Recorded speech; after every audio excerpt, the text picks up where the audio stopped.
Friends, हम तैयारी कर रहे हैं EMRS TGT कंप्यूटर साइंस के टीयर 2 की। हमारा टॉपिक है सीपीयू स्ट्रक्चर। ये वीडियो का पार्ट 2 है। वीडियो का पार्ट 1 ऑलरेडी आ चुका है जिसमें हमने एक्सप्लेनेशन किया हुआ था। अब हम क्वेश्चन आंसर्स देखेंगे। Let's begin the things. ये हमारा सिलेबस है जो कि आपके सामने है। हम इसी सिलेबस के अकॉर्डिंग चल रहे हैं। ये हमारा सीपीयू स्ट्रक्चर टॉपिक का सिलेबस है जिसमें register organisation, stack organisation, instruction format, addressing modes, RISC, CISC architectures को हम अच्छे से एक्सप्लेन कर चुके हैं। आपने अच्छे से देखा हुआ है। आपका पॉजिटिव फीडबैक ये हमें मिला हुआ है, उसके लिए बहुत बहुत धन्यवाद आपका। Very much thank you. आगे बढ़ते हैं हम और आपके सामने मैं लेके आता हूँ फर्स्ट क्वेश्चन।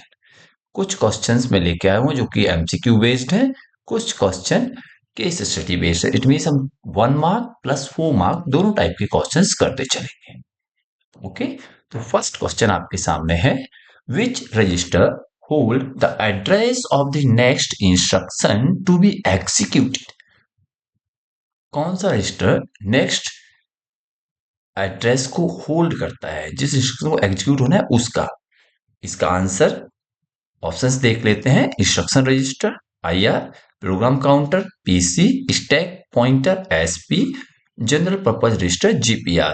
इसका आंसर होना चाहिए हमारा सिंपल। आप बता सकते हैं, आप सोच सकते हैं आंसर होना चाहिए प्रोग्राम काउंटर। चलिए आंसर को देख लेते हैं। आंसर हमारा सही है। आंसर वही है जो मैंने बताया, प्रोग्राम काउंटर। चलिए आगे बढ़ते हैं नेक्स्ट क्वेश्चन। नेक्स्ट क्वेश्चन है, मैं कोशिश करूंगा कि आंसर को छुपा सकूं ताकि बहुत सारी चीजें अच्छे से रहें और हम अच्छे से तैयारी भी कर पाए। ये देखिए सेकंड क्वेश्चन आपके सामने है। सेकंड क्वेश्चन है, in stack organisation principle followed is. Stack organisation में कौन सा प्रिंसिपल फॉलो होता है? FIFO, first in first out, LRU, LIFO, last in first out, round robin. कौन सा फॉलो होता है? इसका आंसर है LIFO, last in first out. FIFO follow होता है क्यू में। ओके, इसका आंसर देख लेते हैं क्या है हमारा आंसर। आंसर वही है जो मैंने बताया, आंसर लीफो ही है। आगे बढ़ते हैं नेक्स्ट क्वेश्चन पर। कैसे लग रहा है आप लोगों को ये क्वेश्चन, आप मुझे कमेंट करके जरूर बताइएगा। अगर आपका कोई डाउट है तो आप पूछ सकते हैं। मैं क्वेश्चन क्वेश्चन आपके सामने रखने की कोशिश करूंगा। ओके, ताकि आपको सारी चीजें क्लियर होते चले। चलिए ये क्वेश्चन है, question number third. Question read करते हैं, which instruction format uses no explicit operand and rely on stack operation. Stack operation में रिलाइज करेगा और एक्सप्लिसिट ऑपरेंड को यूज नहीं करेगा। कौन सा है वो? 1 एड्रेस, 2 एड्रेस, 3 एड्रेस, 4 एड्रेस, कौन सा होना चाहिए आप बता सकते हैं? ओके, 4 एड्रेस तो ऑप्शन में ही नहीं है। ओहो, 0 एड्रेस है। चलिए 0 एड्रेस, तो देख लेते हैं इसका आंसर क्या है। मैंने आंसर आपको बता दिया है, आंसर होना चाहिए 0 एड्रेस। 0 एड्रेस ये हमारा आंसर है। ओके, चलिए आगे बढ़ते हैं। अच्छा, नेक्स्ट क्वेश्चन देख लेते हैं हम। Next question, okay, question number 4 आपके सामने है, आपकी स्क्रीन पर।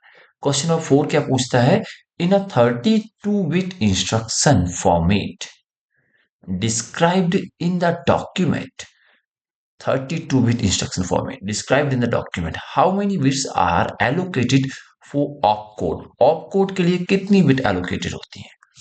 4 bit, 8 bit, 12 bit, 20 bit. opcode के लिए जहां तक है 4 बिट नहीं, 8 बिट एलोकेट होनी चाहिए opcode के लिए।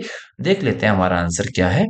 करेक्ट है हमारा आंसर, 8 बिट ही opcode के लिए एलोकेट होती है। ओके, आगे बढ़ते हैं, नेक्स्ट क्वेश्चन पर चलते हैं। क्वेश्चन नंबर 5 आपके सामने है। आप इस क्वेश्चन को रीड कीजिएगा और कोशिश कीजिएगा मुझसे पहले आंसर बताने की। इनको रीड करते हैं अब। विच एड्रेसिंग मोड यूजेस, कौन सा एड्रेसिंग मोड यूज करता है, क्या यूज करता है? The operand directly inside the instruction. Instruction के अंदर ऑपरेंड को डायरेक्टली कौन सा एड्रेसिंग मोड है जो यूज करता है? डायरेक्ट, इनडायरेक्ट, इमीडिएट इंडेक्स्ड, इसका आंसर होना चाहिए इमीडिएट। चलिए आंसर देख लेते हैं, क्या है आंसर। आंसर करेक्ट है, हमारा आंसर है इमीडिएट। ओके, आगे बढ़ते हैं नेक्स्ट क्वेश्चन पर। इसका पीडीएफ आपको फ्री में मिलेगा फ्रेंड्स, और यहाँ तक जो कुछ था वो सब फ्री था आपके लिए। ये लास्ट पार्ट है हमारी यूनिट फर्स्ट का, चैप्टर 6 का। इसके बाद में सब कुछ पेड होने वाला है। तो प्लीज फ्रेंड्स, अगर आपने पेड कोर्स नहीं परचेस किया है तो परचेस कर लीजिएगा। क्वेश्चन नंबर 6 है, which architecture is characterized by small, simple, fixed length instruction। छोटे, सरल और फिक्स्ड लेंथ इंस्ट्रक्शन से कौन सा आर्किटेक्चर करेक्टराइज्ड होता है। ऑप्शंस हैं CISC, RISC, हार्वर्ड, नॉन ओ वन न्यूमन। कौन सा आर्किटेक्चर होना चाहिए। देखो हमारे पास दो ही आर्किटेक्चर है, हमने पढ़े हुए हैं, उन दोनों में से एक होना चाहिए। जो small, simple and fixed length instruction पर कार्य का काम करेगा वो होगा RISC। अब आंसर देख लेते हैं, हमारा आंसर क्या सही है। सही है आंसर हमारा। ओके, अब नेक्स्ट क्वेश्चन पर चलते हैं। ओह, इसका आंसर ही आपके सामने आ गया। मैं चाहता था कि आंसर ना आए, चलिए कोई बात नहीं, क्वेश्चन को रीड कर लेते हैं। In CISC architecture control is typically, control क्या होता है टाइपिकली, कैसा होता है control. Hardwired, micro programmed, soft, software driven, none of the above. कैसा होना चाहिए। तो आंसर जैसा भी दिख रहा है वही है सेम। माइक्रो प्रोग्राम्ड होते हैं क्या CISC आर्किटेक्चर के कंट्रोल्स। ओके, अब नेक्स्ट क्वेश्चन पर चलते हैं। नेक्स्ट क्वेश्चन मैं कोशिश करूंगा कि आपको आंसर ना दिखे, और इसको मैं ऐसे सेट करूं कि आपको आंसर नजर ना आए।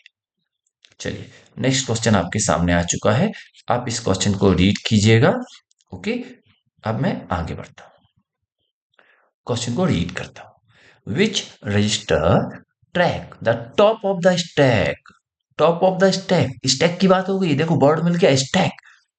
कौन सा रजिस्टर ट्रैक करेगा इसको। Instruction register, program counter, stack pointer या बेस रजिस्टर। क्या उसका आंसर होना चाहिए। आप बता सकते हैं क्या आंसर होना चाहिए इसका। स्टैक की बात करें तो स्टैक पॉइंटर आंसर होना चाहिए। चलिए आंसर देख लेते हैं क्या है सर। आंसर सही है हमारा स्टैक पॉइंटर। आगे बढ़ते हैं नेक्स्ट क्वेश्चन पर। Okay, that is perfect set. Question number 9, which instruction type is most flexible allowing 3 operands. कितने ऑपरेंड अलाउ कर रहा है 3 ऑपरेंड। मोर फ्लेक्सिबल, और ज्यादा फ्लेक्सिबल है। ओके, ज्यादा फ्लेक्सिबल है, याद रखिए मोस्ट फ्लेक्सिबल होना चाहिए वो instruction type. 0 address, 1 address, 2 address और 3 एड्रेस। क्या होगा इसका आंसर। देखिए 3 ऑपरेंड की बात कर रहे हैं, 3 ऑपरेंड की, तो यहीं से आप समझ सकते हैं कि आंसर होना चाहिए 3 एड्रेसेस या 3 एड्रेस। आप देखते हैं आंसर क्या है। आंसर हमारा बिल्कुल परफेक्ट है, सही है। तो ये सब क्वेश्चन मैं आपके लिए लेकर आया हुआ हूँ। हम लोगों की तैयारी अच्छे से होनी चाहिए, आप सबकी, हमारी भी हो जानी चाहिए। कहने का मतलब, हम का मतलब होता है कि हम सब एक साथ हैं। चलिए इस क्वेश्चन का आंसर ही रख देता हूं मैं सामने। ओके, चलिए question number 10, which of the following is an example of a RISC processor. RISC processor का एग्जांपल पूछ रहे हैं। Okay, Intel X86, AMD, ARM, Pentium. तो आंसर है ARM। अब देखिए फ्रेंड्स, ऐसा भी हो सकता है कि मल्टीपल आंसर बने, हमने एक ऑप्शन दिया हुआ है। आपको अगर कुछ और आंसर लगता है तो आप मुझे कमेंट में जरूर बताएं। ओके फ्रेंड्स, अब नेक्स्ट क्वेश्चन पर जाने के पहले, यानी नेक्स्ट क्वेश्चन में दिखाने के पहले आपको मैं दिखा दे रहा हूं। हालांकि हम, अगर आप मुझे 2 मिनट का टाइम दें तो मैं लोगों को बता सकूं, आप लोगों को, कि हमारे पेड कोर्स के बारे में। ओके फ्रेंड्स, तो मैं आपसे 2 मिनट का टाइम चाहूंगा। जिनको नहीं मालूम है वो अच्छे से जान जाएंगे। ओके, तो हमारा वेबसाइट है पेड कोर्स का, computercham.blogspot.com। आप इस वेबसाइट पर जाइएगा और पेड कोर्स परचेज कर लीजिएगा। याद रखिएगा CHEM है, चैम में। ओके, इसका लिंक हमारे यूट्यूब चैनल में भी पड़ा हुआ है, और इस वीडियो के डिस्क्रिप्शन में भी मिलेगा आपको, तो आप वहां से भी जा सकते हैं। वेबसाइट कुछ ऐसे दिखेगा आपको। ये देखिए मैंने ओपन कर रखा हुआ है कंप्यूटर चैन। ऐसा दिखेगा वेबसाइट आपको। अच्छे से पहचान लीजिएगा कैसा वेबसाइट है। और जब आप इसको स्क्रॉल करेंगे नीचे आएंगे थोड़ा सा तो आपको ये दो ऑप्शन दिख जाएंगे। ओके। इन दोनों ऑप्शन में जो आपका फर्स्ट ऑप्शन है उसमें 50 वायर्स को हम 199 में कोर्स दे रहे हैं। और उसके बाद कोर्स का प्राइस हो जाएगा 399। ओके। आप यहाँ पर क्लिक करेंगे। जब आप यहाँ पर क्लिक करेंगे तो कुछ इस टाइप का टैब खुलेगा जिसमें आपको अपना मोबाइल नंबर देना होगा। जिस पर आपके पास टेलीग्राम है वो मोबाइल नंबर प्लीज दीजिएगा। और जीमेल आईडी दीजिएगा ताकि हम आपको प्राइवेट वीडियोस जीमेल ड्राइव में आपकी दे सकें। अपना नेम सही डालिएगा। टर्म एंड कंडीशंस आप रीड कर लीजिएगा। सिंपल टर्म एंड कंडीशंस है और उसको चेक करके पेमेंट कर दीजिएगा। पेमेंट के मल्टीपल ऑप्शंस मिलेंगे। ओके। जब आप क्लिक करेंगे यहाँ पर तो आपको कुछ इस टाइप का विंडो खुलेगा जिसमें बाई नाउ पर आपको क्लिक करना है। जब आप बाई नाउ पर क्लिक कर देंगे तो आपको ये वाला टैब ये विंडो खुल जाएगी और नए टैब में खुलेगी। तो बैक मत कीजिएगा, पेमेंट के बाद में ऑटोमेटिकली बैक हो जाएगा। Okay friends. अब कई लोगों को दिक्कत होती है कि हम कैसे खरीदें इसको। तो मैं आपको बता देता हूँ। हाउ टू बाई में आप क्लिक कीजिएगा। जब आप हाउ टू बाई में क्लिक करेंगे तो कुछ इस टाइप का इंटरफेस आपके सामने आएगा जहां पर मैंने एक वीडियो बना रखा है। आप इस वीडियो को प्ले करके देख सकते हैं।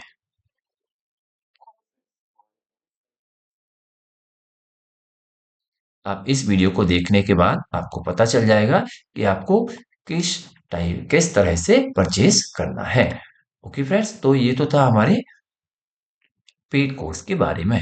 आपको इससे सस्ता कोर्स कहीं भी नहीं मिलने वाला है। ओके। हमारा ऑब्जेक्ट आपसे पैसा कमाने का नहीं, बस आपकी हेल्प करने का है। हमने ब्रांडिंग कॉस्ट जीरो कर दी है इसलिए आपको ये सरल और सिंपल मिल रहा है, साथ में सस्ता मिल रहा है। हमने ब्रांडिंग कॉस्ट नहीं रखी है। ये हमारी वेबसाइट है, आप जाके परचेज कर सकते हैं। Okay friend. तो वापस चलते हैं हम अपने क्वेश्चन आंसर्स पर जहां पर हम थे। ओके। Let's begin. अब आपके सामने है केस स्टडी बेस्ड क्वेश्चन। तो इन क्वेश्चंस को पढ़ लेते हैं और सॉल्व कर लेते हैं। ये 4 मार्क के लिए है। कितने मार्क के लिए है ये क्वेश्चन? 4 मार्क के लिए है। ओके। तो first case study based question मैंने लिया हुआ है रजिस्टर वर्सेस स्टैक ऑर्गेनाइजेशन से। तो रीड करते हैं फर्स्ट क्वेश्चन को। A student is designing a CPU for a small embedded device. एक स्टूडेंट एक डिजाइन कर रहा है क्या? एक एम्बेडेड डिवाइस। किसके लिए? फॉर सीपीयू डिजाइन कर रहा है और उसमें एक स्मॉल एम्बेडेड डिवाइस लगाएगा। Okay. They must decide whether to use a register based organization और a stack based organization। अब उन्हें रजिस्टर बेस्ड ऑर्गेनाइजेशन लगाना है या स्टैक बेस्ड ऑर्गेनाइजेशन लगाना है, उन्हें डिसाइड करना है। तो अब आपको क्या करना है? उनको इस डिसीजन लेने के लिए हमें इनके एडवांटेज और डिसएडवांटेज दोनों अप्रोच के बता देने हैं। साथ में हमको क्या करना है? उनको सूटेबल चीज भी बतानी है कि किसको वो प्रेफर करें। लिखा हुआ है नीचे which organisation would be more suitable for expression evaluation and why. ये भी बताना है। चलिए तो इसके आंसर पर चलते हैं। आंसर को देख लेते हैं आंसर में क्या बताया गया है। ओके। हमारे सामने आंसर आ गया है। आंसर में सबसे पहले रजिस्टर ऑर्गेनाइजेशन के एडवांटेज बताए गए हैं। क्या है? फास्ट है, मल्टीपल ऑपरेंड्स मिलते हैं जो कि स्टोर हो सकते हैं साइमल्टेनियसली एक साथ। ओके। और साथ में क्या है? फ्लेक्सिबल एड्रेसिंग मिलती है हमको।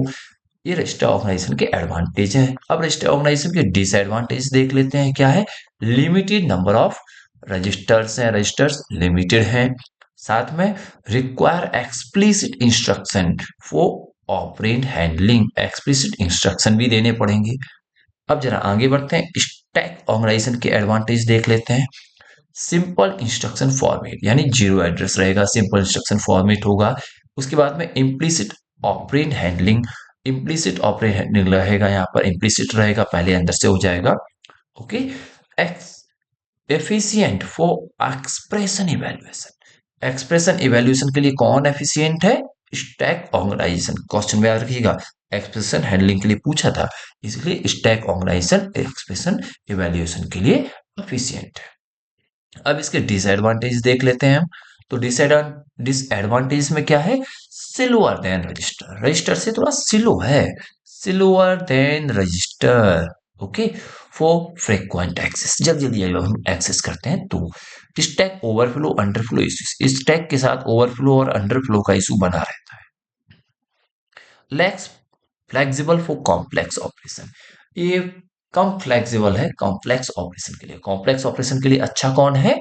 हमारा रजिस्टर। बट इवैल्यूएशन एक्सप्रेशन के लिए कौन अच्छा है? हमारा स्टैक ऑर्गेनाइजेशन। ओके, चलिए आगे देखते हैं। अब इसके अकॉर्डिंग जो आंसर बनेगा, डिफरेंट कलर का पेन लेके समझ लेते हैं। तो ये रहेगा, for expression evaluation stack organisation is more suitable, okay, because operands are implicitly handled in LIFO order. Okay, making arithmetic expression easier to compute. Okay, ये हमारा first case study based question है। आगे चलते हैं। आपको जैसा भी लग रहे हैं वीडियो, आप प्लीज कमेंट में बताइएगा। अच्छा लगता है, मुझे भी मोटिवेशन मिलता है आपकी पॉजिटिव एनर्जीज वहां पर जब आप दिखाते हैं। Case study based second question है इंस्ट्रक्शन फॉर्मेट डिजाइन पर। इसमें देखिएगा आप, इसमें रहेगा questions, you are task with designing 32 bit instruction format. कितने बिट का बनाना है? 32 बिट का। Okay, for a new processor, नए प्रोसेसर के लिए। अब आगे बढ़ते हैं। How would you allocate bits for opcode? Bit opcode को कैसे एलोकेट करेंगे? एड्रेस मोड को कैसे एलोकेट करेंगे? एंड ऑपरेंड को भी कैसे बिट एलोकेट करेंगे? Okay, justify your answer, choose with respect to efficiency and flexibility। अब इसका आंसर देख लेते हैं फ्रेंड्स। इसके आंसर में क्या बोला गया है? इसके आंसर में हमको ये सारी बातें क्लियर की गई हैं। ओके, तो आंसर में एक ये मॉडल सॉल्यूशन दिया हुआ है। 32 बिट फॉर्मेट के लिए 8 बिट का ऑपकोड बनाएंगे, 4 बिट का एड्रेस मोड रहेगा, 20 बिट का ऑपरेंड एड्रेस यानी डेटा रहेगा। जस्टिफिकेशन देख लीजिए। जस्टिफिकेशन में क्या बोल रहे हैं?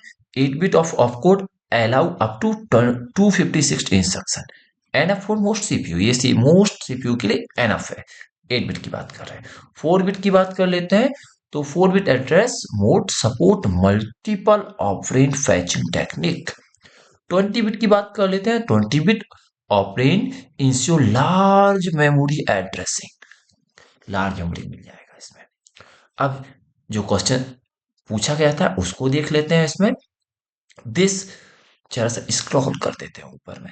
ओके, अब सही रहेगा। दिस बैलेंस इंश्योर एफिशिएंसी यानी फास्ट डिकोडिंग एंड फ्लेक्सिबिलिटी, मतलब क्या है? Support for multiple addressing mode. ये सारी बातें इसमें आ जाएंगी। ये हमारा second case study based question है। एक और क्वेश्चन है केस स्टडी बेस्ड। ओके, इस क्वेश्चन को मैं एक्सप्लेन नहीं कर रहा हूं फ्रेंड्स, इसको मैं आपको पीपीटी में दूंगा, जहां से आप इसको पढ़ के खुद से समझिएगा। कोई डाउट लगता है तो पूछिएगा हमसे जरूर। ओके, ये इसका आंसर ही मैंने रखा हुआ है, जिसको आप पढ़ के समझ सकते हैं और पूछ सकते हैं हमसे। तो हमारा ये रहा टारगेट जिस पर हम काम कर रहे हैं। ये हमारे टीजीटी कंप्यूटर साइंस टीयर 2 के लिए हमारा टारगेट कितना है, सब जानते हैं ये बात। हमारा टारगेट है 100 आउट ऑफ 100। हमें इसके पहले नहीं रुकना है, तभी हमारा सिलेक्शन हो पाएगा। ओके, तो अब आगे से जो भी वीडियोस मिलेंगे वो सिर्फ पेड कोर्स में मिलेंगे। तो प्लीज, अगर आपने पेड कोर्स नहीं परचेज किया हुआ है तो परचेज कर लीजिएगा। फर्स्ट यूनिट कंप्लीट हो गया है। आगे के जितने वीडियोस हैं वो पेड कोर्स में है। पेड कोर्स का अमाउंट बहुत सिंपल है, 199 rupees. Okay, for first 50 wires. आज के लिए इतना ही रखते हैं friends. Thank you very much. Thank you everyone.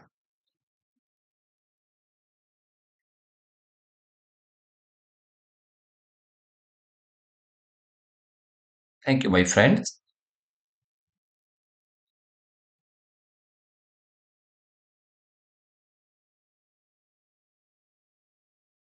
Thank you.